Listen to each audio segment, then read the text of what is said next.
Bismillahirrahmanirrahim. Assalamualaikum warahmatullahi wabarakatuh. Salam sejahtera untuk kita semua.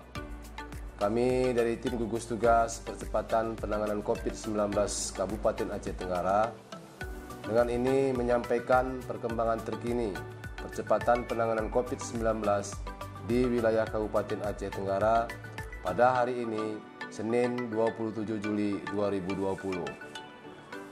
Pertama, orang dalam pemantauan atau ODP berjumlah 3 orang. Kedua, pasien dalam pengawasan atau PDP berjumlah 0 orang. Ketiga, orang selesai pemantauan berjumlah 111 orang.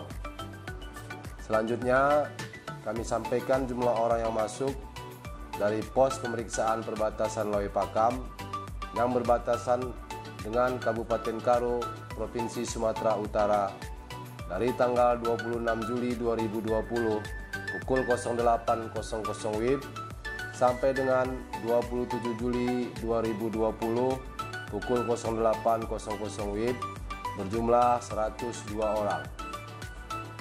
Dalam kesempatan yang baik ini, kami dari tim gugus tugas percepatan penanganan COVID-19 Kabupaten Aceh Tenggara kembali menghimbau, mengingatkan dan mengajak kita semua untuk tetap mematuhi protokol kesehatan pencegahan penularan COVID-19.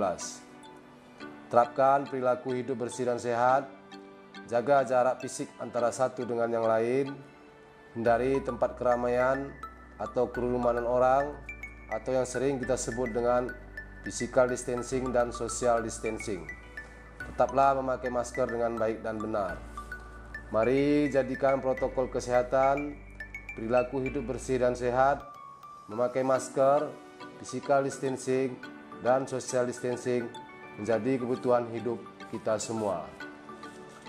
Tim gugus tugas Kabupaten Aceh Tenggara mengingatkan kembali kepada pihak sekolah menengah pertama atau yang sederajat dan sekolah menengah atas atau yang sederajat untuk menjalankan penerapan protokol kesehatan pencegahan penularan COVID-19 dengan sebenar-benarnya di sekolahnya masing-masing, agar tetap berkoordinasi dengan tim gugus tugas Kabupaten Aceh Tenggara, supaya hal-hal yang tidak diinginkan tidak terjadi kepada peserta didik dan para guru di sekolah masing-masing. Demikianlah yang dapat kami sampaikan. Terima kasih atas segala perhatian dan mohon maaf atas segala kekurangan. Billahi taufiq wal hidayah. Assalamualaikum warahmatullahi wabarakatuh.